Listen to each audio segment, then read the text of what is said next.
Hello, ladies and gentlemen. Welcome to the maiden edition of EB Startup Pitfalls. I am Isaac Agodoa. On today's episode, we decided to gather the opinions from a cross-section of startups within the Accra metropolis on some common mistakes Ghanaian startups are making that do not enable them to succeed in Ghana and potentially break into the external market. Without wasting much time, let's take a listen to what they have to say. I'm Divine Adongo, founder of AFTA Consulting Group. We aim at supporting businesses to understand, leverage and benefit from the African Continental Free Trade Area. As a startup, I've done some mistakes and some of my colleagues too are saying the same thing. The lack of proper record keeping. Sometimes you just start doing the business without really documenting the processes. And another aspect is not protecting the intellectual property. You undermine your idea and sometimes don't bring in legal experts to help you protect that particular idea. It's a challenge. And again, lack of a clear business strategy. For me, I was driven by passion, so I just started a business because the enthusiasm and momentum was still there, so I didn't think I needed a business strategy. But as I progressed, that enthusiasm, passion wasn't something that would really get me to the place I wanted to be. I needed to be more strategic, and then I realized that I need a clear business strategy, and I think some of my colleagues are doing the same thing as startups. Again, unrealistic expectation, I think, is one of the number one challenge, mistake that startups do or expect. We feel, if I start this business in a year or two, I should be getting this amount of profit, revenue coming in. And if it doesn't happen, sometimes you feel like giving up. It has happened to me. I feel if I start this business, I already have people who are interested in it. They would help me do this and do that. It didn't happen and I felt bad, but I had to re-strategize and adjust my expectations and continue.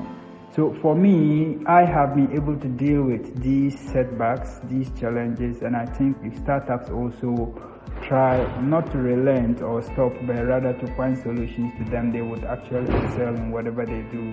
Again, to have the potential of breaking into other regions, they should leverage on, or I am leveraging on the digital platforms, especially social media. One, to increase my presence in other countries. Two, to network and get potential partners in other countries so we could do business together. I think if all startups do that, then we would be on the path to succeeding. My name is Abraham Kalai. I work as a startup Mumu vendor, Trustee Enterprise. The mistakes that I normally make as a startup is I used to close at any time I like. I take the work not serious, and sometimes when maybe giving money to somebody, I mistakenly give the person maybe over or less. Taking the work not serious as a startup is the most mistake I normally do, because people will come looking for you and you are there for people. So when you are there for people and people are there to look for you and you are not around, maybe you come very late, you close early. It's the biggest mistake that has ever happened to me as a startup. Okay, so the common mistakes that most startup businesses do is that, starting up a business is very tedious, okay, because sometimes even settling on the type of job is not easy. So what people do is that, let's say maybe I'm into selling of eggs, right? I am into selling of eggs. So because I know that there are many people selling eggs and egg is something that people really like, I will make sure that I rebrand my thing.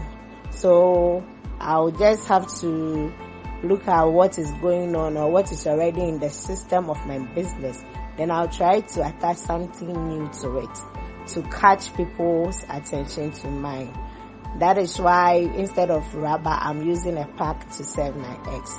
And also what some other people do, or what we often do, is that we try to reduce the price of the existing product. Let's say a startup business who is into selling of clothes or shoes.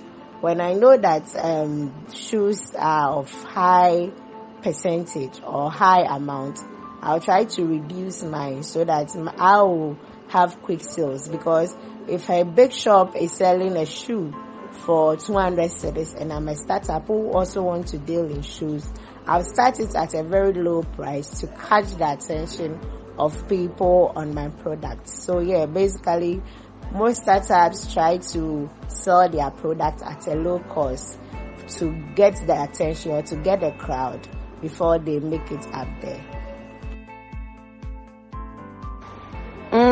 With a startup, some mistake that some Ghanaian startup business people are doing is they are not able to separate their business money from their normal money. Okay, they don't put their business on its own.